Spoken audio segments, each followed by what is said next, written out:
3 weeks had passed since Jake Morrison announced humanity's withdrawal from the Galactic Council, and the effects were already starting to show across known space. Dr. Amy Carter stood in the main medical bay of Central Hospital on the planet, Kepler watching her staff pack up equipment that had saved millions of alien lives over the past decade. The hospital was one of 47 medical facilities that humans operated throughout Council space, and now all of them were shutting down. Amy had spent 15 years building the best trauma center in 3 sectors, and it broke her heart to see it being dismantled piece by piece. But orders were orders, and every human citizen was being recalled to prepare for the great exodus that would take them far away from alien space. The medical equipment would be loaded onto transport ships and moved to new human colonies where it could serve human patients instead of ungrateful aliens. The alien patients currently in the hospital watched with growing panic as human doctors and nurses prepared to leave. These beings had traveled from dozens of different worlds to receive treatment that only human medical science could provide. Human doctors had developed cures for diseases that had plagued alien species for centuries, and human surgical techniques could repair injuries that other species considered fatal. Nurse Helen Shaw worked at the reception desk processing discharge papers for patients who were not ready to leave, but had no choice in the matter. Many of the aliens begged her to stay, or asked if they could somehow pay humans to continue operating the hospital. Helen explained as gently as she could that the decision had already been made, and nothing could change it. The Draconian in bed 12 had been brought in 3 days ago with severe burns covering 60% of his reptilian body. Human doctors had developed a new skin grafting technique specifically for Draconian physiology, and the patient was halfway through his treatment when the evacuation order came. Now he would have to return to his homeworld, where the medical technology was centuries behind human standards. A family of Nexari stood beside bed 18, where their youngest member lay dying from a genetic disorder that only affected crystalline life forms. Human researchers had spent 5 years developing a treatment for the condition, and were just weeks away from a breakthrough when they received orders to pack up their equipment and abandon their work. The young Nexari would probably die before other species could figure out how to continue the research. Amy tried not to think about all the patients who would suffer and die because of humanity's departure, but she could not ignore the reality of what was happening. Human medical knowledge had become essential to galactic civilization over the past 50 years, and now that knowledge was walking away. The aliens had taken human expertise for granted, assuming it would always be available whenever they needed it. Commander Steve Parker faced a similar situation at the jump gate control station orbiting the planet Vega Prime. Human engineers had built and maintained most of the faster-than-light travel network that connected the galaxy, and now they were systematically shutting down their installations. Steve watched his team remove control modules from the massive ring-shaped structure that allowed ships to travel between star systems in minutes instead of years. The jump gate network was perhaps humanity's greatest contribution to galactic civilization. Before humans joined the Council, most species took months or even years to travel between their homeworlds. Human scientists had perfected jump drive technology and then shared it freely with all Council members as a gesture of goodwill and cooperation. Now that generosity was coming back to haunt the aliens who had grown completely dependent on human engineering, Steve's communication board lit up with urgent messages from alien ship captains who were stranded in the Vega system because the jump gate had stopped working. Some vessels carried medical supplies to distant colonies, while others transported food to worlds that could not feed their own populations. All of them would have to find alternative routes that would take weeks instead of hours. The ethereal passenger liner Cosmic Dream had been scheduled to jump to the Altair system, where Speaker Thulvex was supposed to address a gathering of religious leaders. Now the ship was trapped in normal space with 5,000 passengers who were demanding explanations that the crew could not provide. The liner's captain sent increasingly desperate messages begging human engineers to restore the gate, but Steve ignored them all on the orbital shipyards above Centauri Prime. Commander Kate Phillips supervised the evacuation of human workers who had built the most advanced starships in the galaxy. The massive construction facilities employed over 50,000 humans who designed and assembled everything from small courier vessels to enormous battleships that protected Council space. From outside threats, Kate had worked in these yards for 12 years, and had helped design some of the most beautiful ships she had ever seen. The latest project was a new class of exploration vessel that could travel farther and faster than anything ever built before. The prototype was 90% complete, but now it would never be finished because the human workers who understood its complex systems were packing their tools and heading home. Alien supervisors pleaded with Kate to leave behind technical manuals and construction blueprints so that other species could complete the unfinished ships.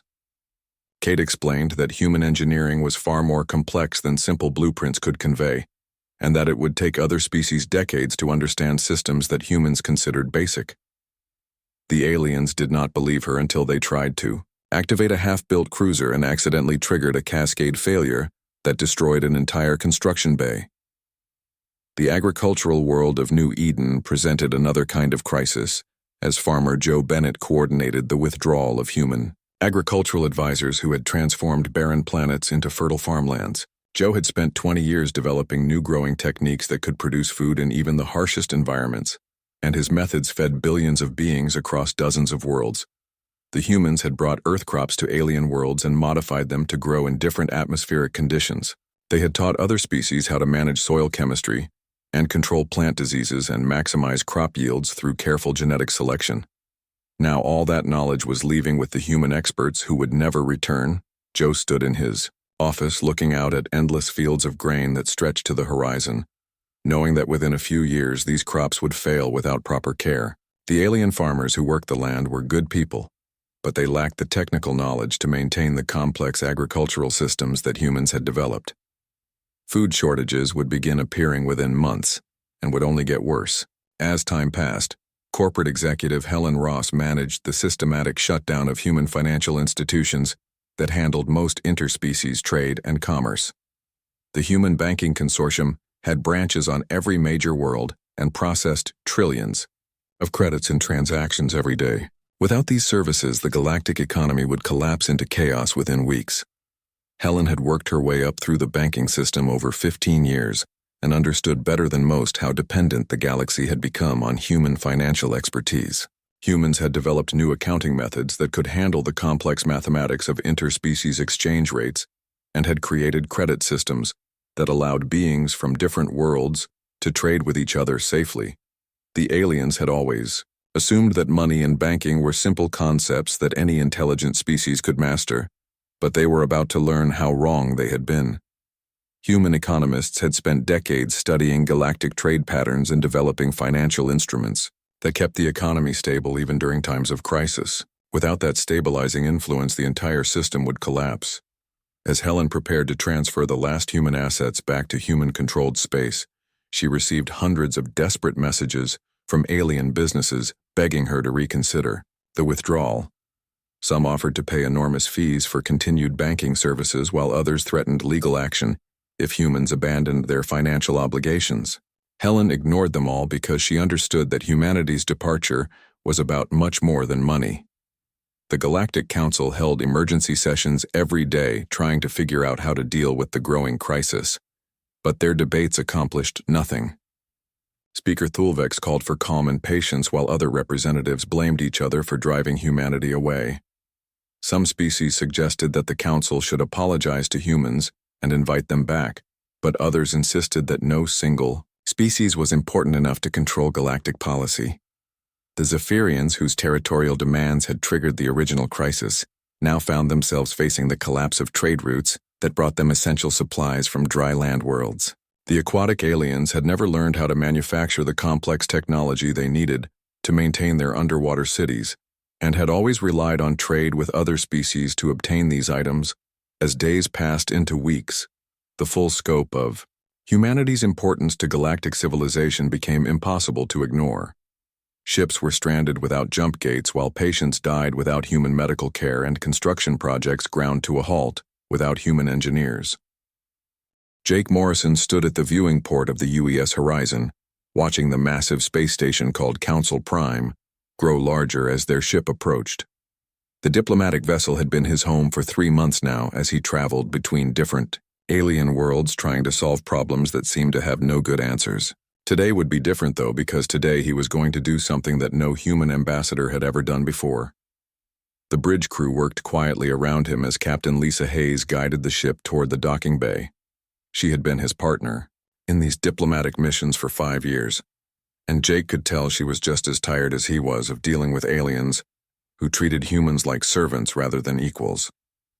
The Galactic Council had 43 different species, and humanity had joined them 50 years ago, with high hopes of working together to make the galaxy a better place.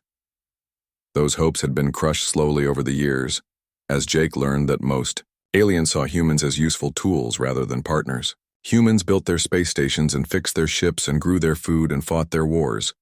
But when it came time to make important decisions, the aliens always voted against human interests. The latest crisis was just another example of how little the other species cared about human lives. The Zephyrians were an aquatic race that lived in the deep oceans of water worlds, and they claimed that humans had no right to colonize planets with large bodies of water. Never mind that humans had been living on these worlds for decades and had built thriving cities and farms. Never mind that the Zephyrians had never shown any interest in these planets until humans made them profitable. The fish people wanted the worlds, and they were willing to kill for them. Commander Pete Walsh entered the bridge carrying a datapad filled with the latest reports from the human colonies. His face was grim as he handed the device to Jake, who already knew what he would find inside. 3 more human settlements had been destroyed by Zephyrian attack ships in the past week.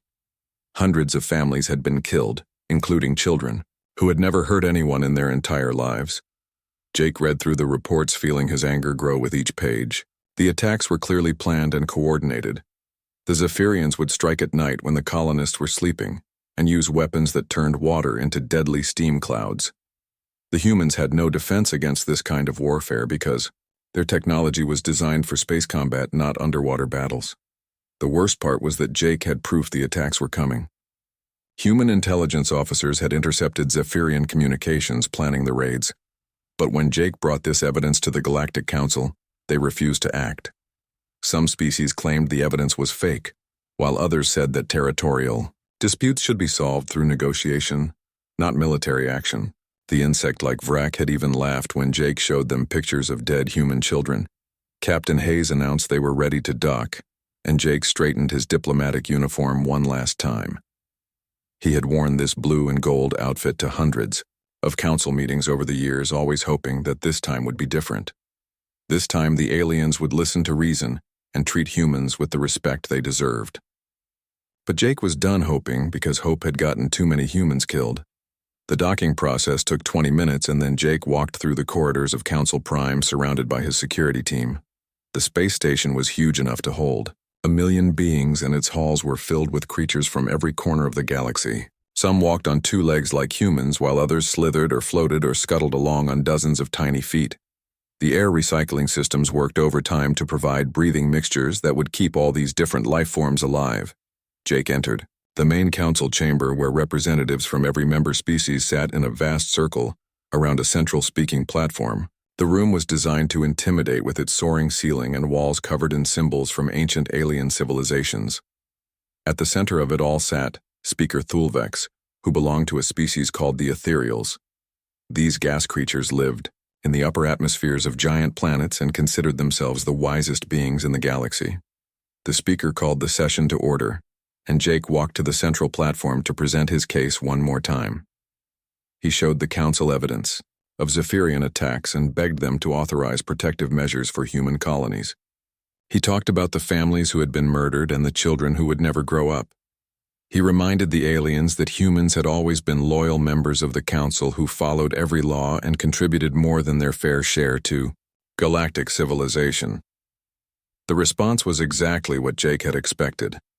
The Zephyrian representative claimed that humans were the real aggressors who had stolen water worlds that rightfully belonged to his people.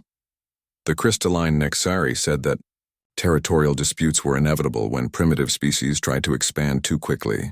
The Vrak made clicking sounds that Jake had learned was their version of laughter.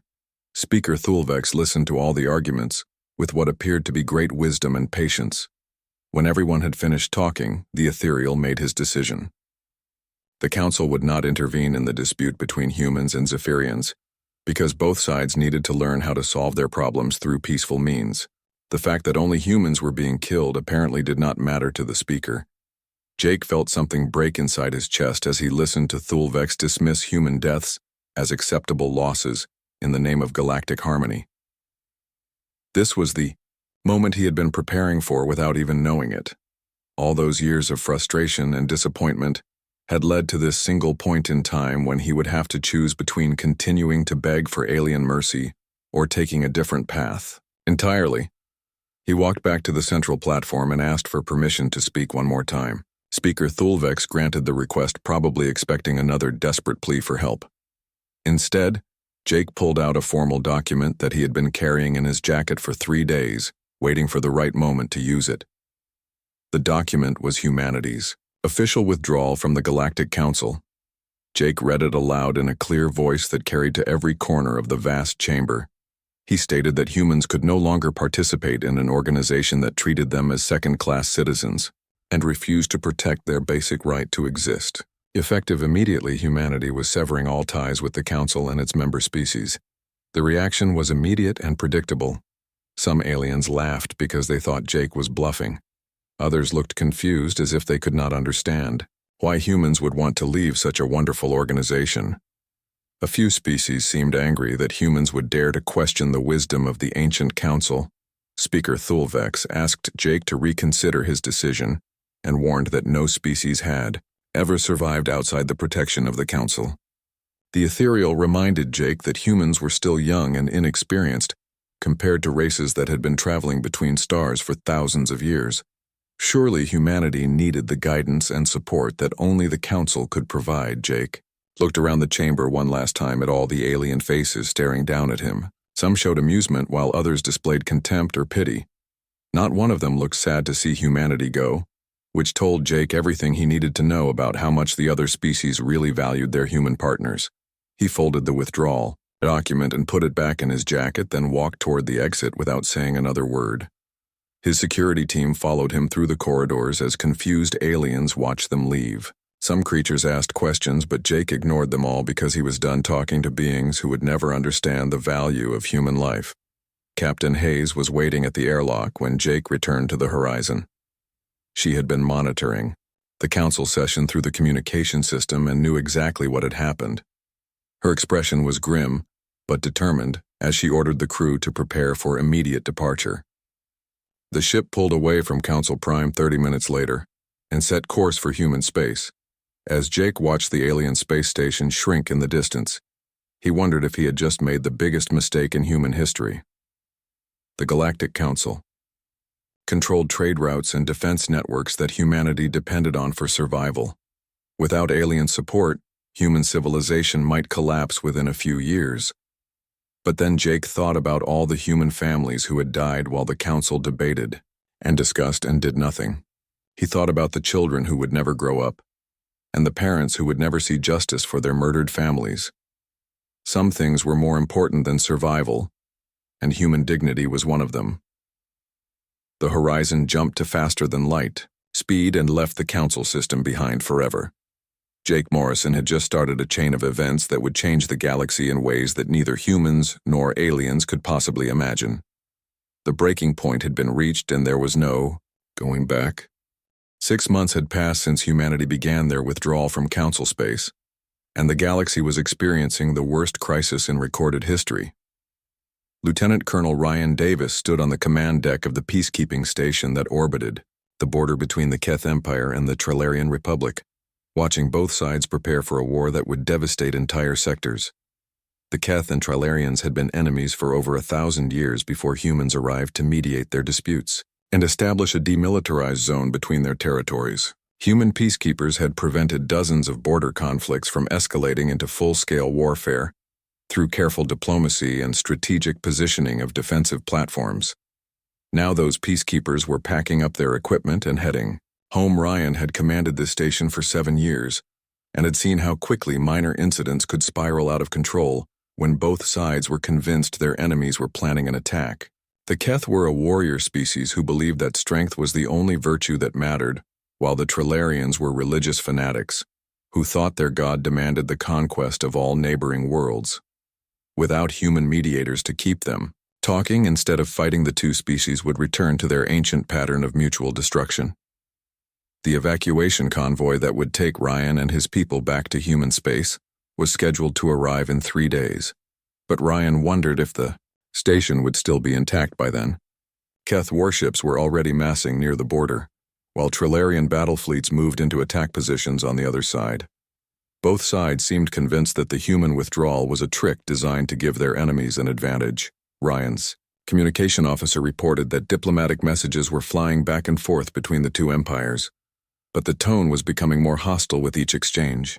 The Keth accused the Trilarians of bribing humans to abandon the peacekeeping mission, while the Trilarians claimed that Keth agents had threatened human families to force the withdrawal. Neither side was willing to accept that humans had simply decided to leave. Dr. Michelle Turner faced a different but equally urgent crisis at the research station Kepler-7, where human scientists had been working on projects that could benefit every species in the galaxy. The station's main laboratory contained experiments that represented decades of collaborative research between human and alien scientists working together to solve problems that no single species could handle alone. Michelle had spent 10 years developing treatments for the Crimson Plague that threatened to wipe out populations in the Outer Rim territories. The disease was caused by a virus that could adapt to almost any biological defense system. But human researchers had discovered a way to modify the immune responses of different species to create lasting immunity. The breakthrough was only weeks away when the evacuation orders arrived. The alien scientist who remained at the station begged Michelle to leave behind her research data so they could continue the work without her. Michelle explained that the project required specialized equipment that only humans knew how to operate and complex computer models that other species lacked the mathematical knowledge to understand. Without human expertise, the research would have to start over from the beginning. The Nexari research team leader offered Michelle enormous amounts of money to stay and complete the plague treatment, but she refused because her loyalty belonged to humanity, not to individual alien species. The crystalline beings threatened to file formal complaints with the Galactic Council, until Michelle reminded them that humans were no longer council members and therefore not subject to alien legal authority. Communications specialist Tony Miller oversaw the shutdown of the Galactic Communications Network from his control center on the moon of Titan Base. The quantum entanglement relay system that humans had developed allowed instant communication across thousands of light years and had revolutionized how different species coordinated their activities. Tony had been part of the original team that designed the network 15 years ago, and he understood better than anyone how the system worked. The alien technicians who observed the shutdown process tried to learn how to maintain the relays, but the technology was based on principles that other species had never mastered. Without human operators, the network would begin failing within months. The first relay stations to go offline were in the outer territories where human technicians were already scarce. Tony watched his status board as red warning lights appeared across entire sectors, indicating that worlds were losing contact with their neighbors and trade partners. Some planets would be completely isolated until other species could develop alternative communication methods. The Draconian ambassador sent urgent messages demanding that humans continue operating the network until other species could take over. But Tony ignored these requests.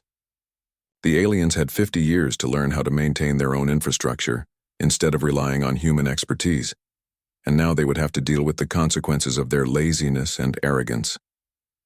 The Galactic Council faced its first real military crisis when the Void Wraith launched a massive invasion of the Altair system.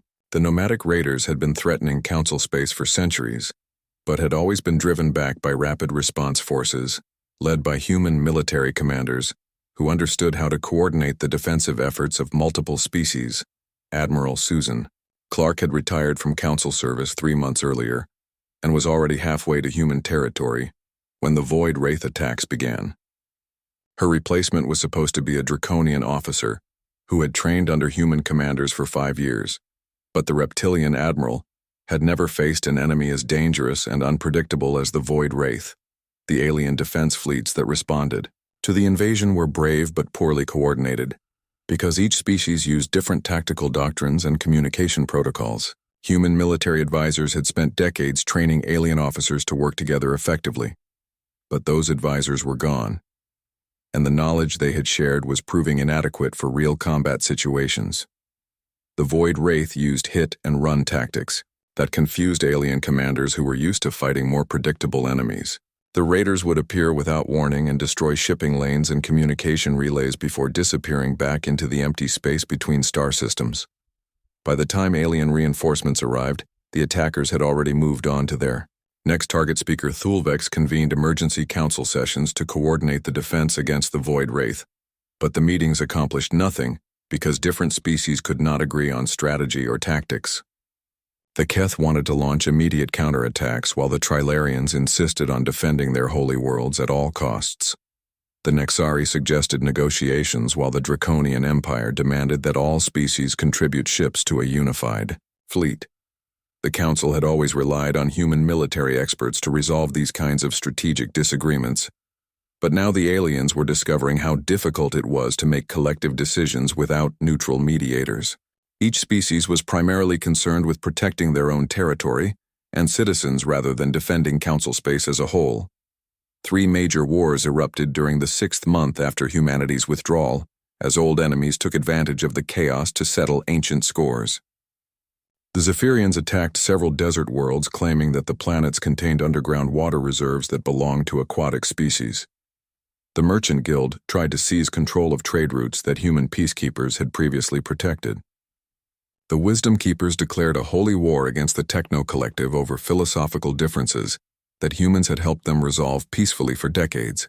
Each conflict drew in allies and trading partners until entire sectors were engulfed in warfare that might have been prevented if human diplomats had been available to mediate the disputes. The Council's authority collapsed as member species chose sides based on self-interest rather than galactic stability. Economic collapse followed military chaos as trade routes became too dangerous to use, and manufacturing centers were destroyed by hostile fleets. Planets that depended on imported food began experiencing famines, while worlds that exported raw materials saw their economies collapse when shipping lanes were cut by enemy raiders. The financial networks that Helen Ross had shut down 6 months earlier might have prevented the worst economic damage by maintaining stable exchange rates and credit systems during the crisis. Instead, alien bankers tried to implement emergency measures that only made the situation worse by creating currency fluctuations that destroyed confidence in interspecies. Commerce colony worlds throughout Council space began declaring independence rather than waiting for help that would never come. These planets had been settled with human assistance and had always depended on Council protection and support, but now they were forced to fend for themselves against raiders and hostile neighbors.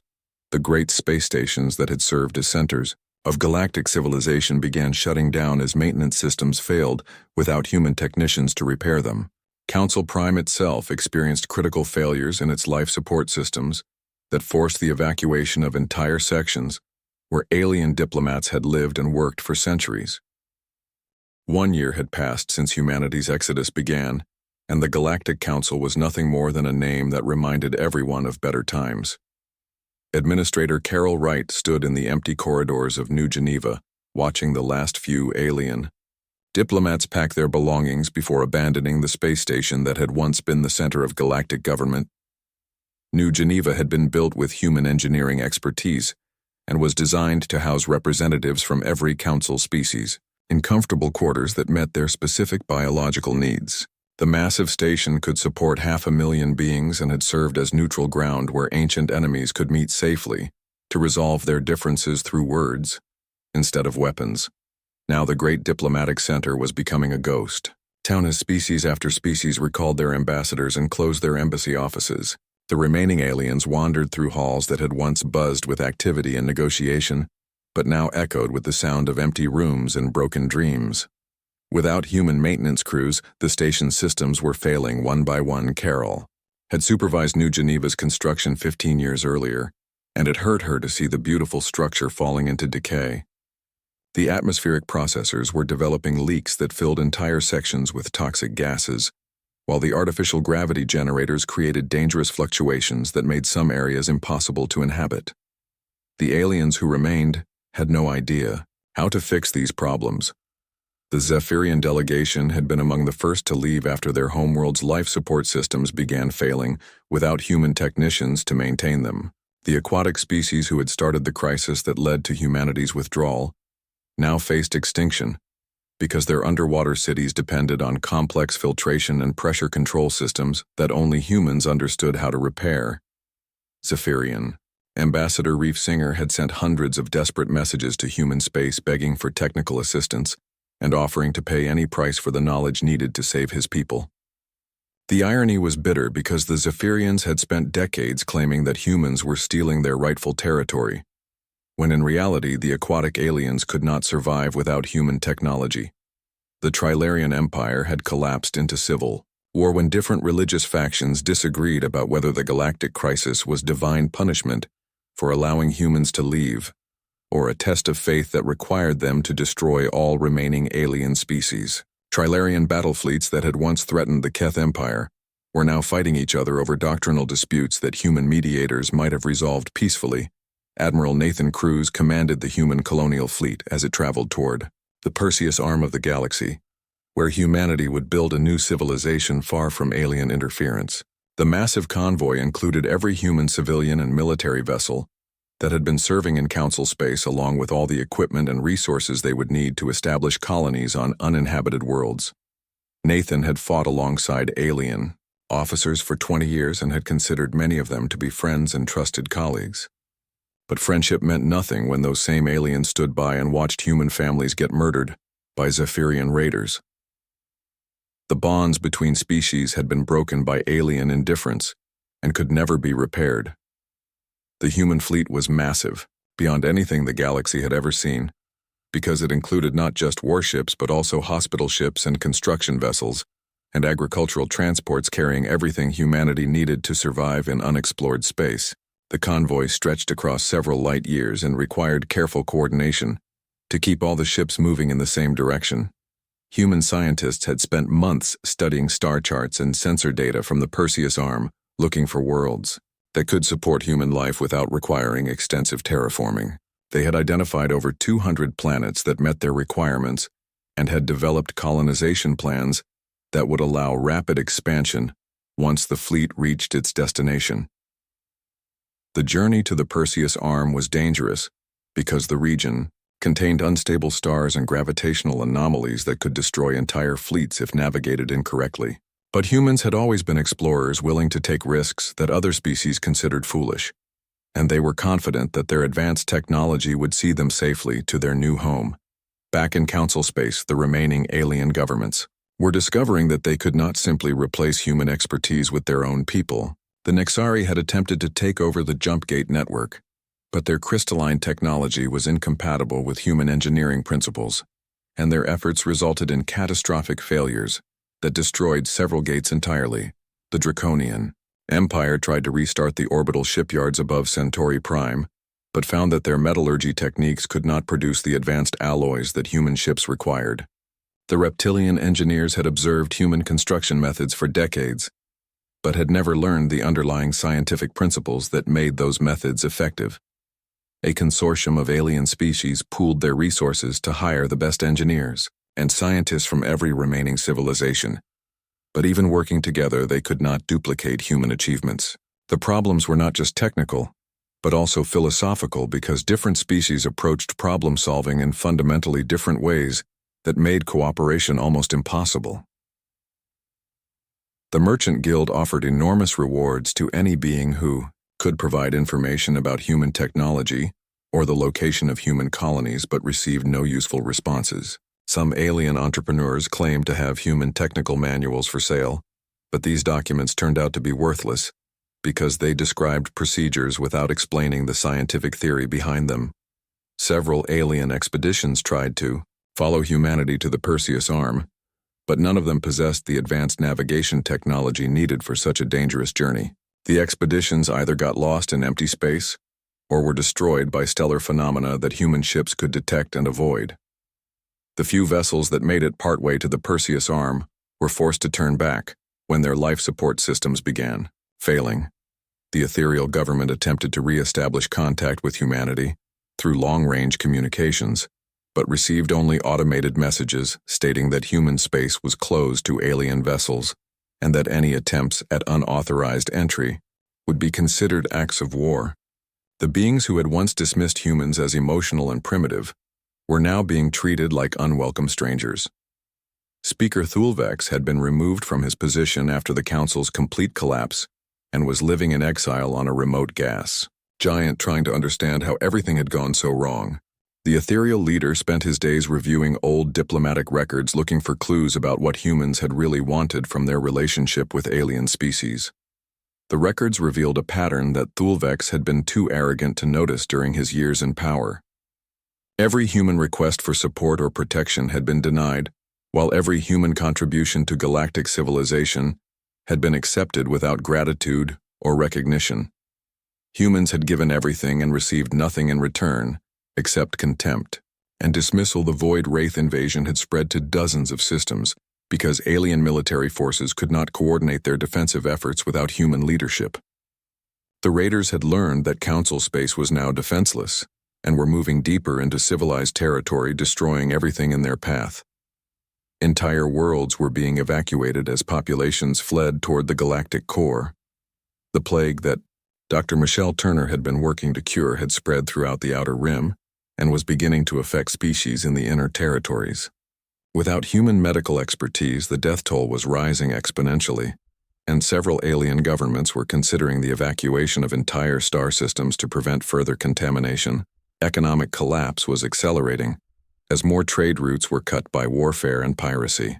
The sophisticated financial instruments that humans had developed to maintain stability were failing because alien bankers did not understand how to adjust them for changing conditions. Hyperinflation was destroying currencies, while deflation was paralyzing commerce.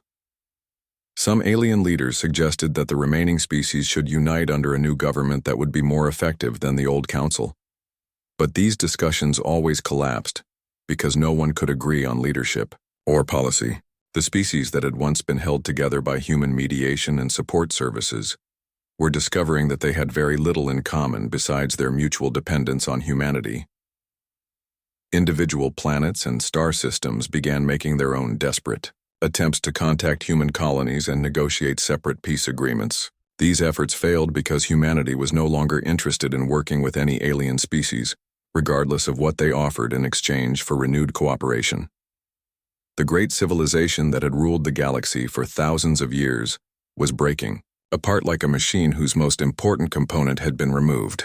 The aliens had always assumed that they were the essential elements of galactic society, while humans were merely useful servants. But now they understood how completely they had misjudged the situation. As the first year of the crisis drew to a close, it became clear that the galaxy would never return to its previous state of stability and prosperity. 5 years had passed since humanity walked away from the Galactic Council, and the galaxy bore no resemblance to its former self. Captain Ben Foster stood on the bridge of the UES Liberty, patrolling the outer edge of human space in the Perseus arm, where humanity had built a thriving civilization that surpassed anything they had achieved while serving alien masters. The human colonies stretched across 200 worlds that had been transformed from empty planets into centers of industry and culture. Human technology had advanced at an incredible pace once researchers were free from alien restrictions and bureaucratic interference that had slowed progress for decades. The new cities were marvels of engineering that made the old council worlds look primitive by comparison. Ben had been part of the original colonial expedition and had watched humanity evolve from desperate refugees fleeing alien space into confident builders of a new galactic power.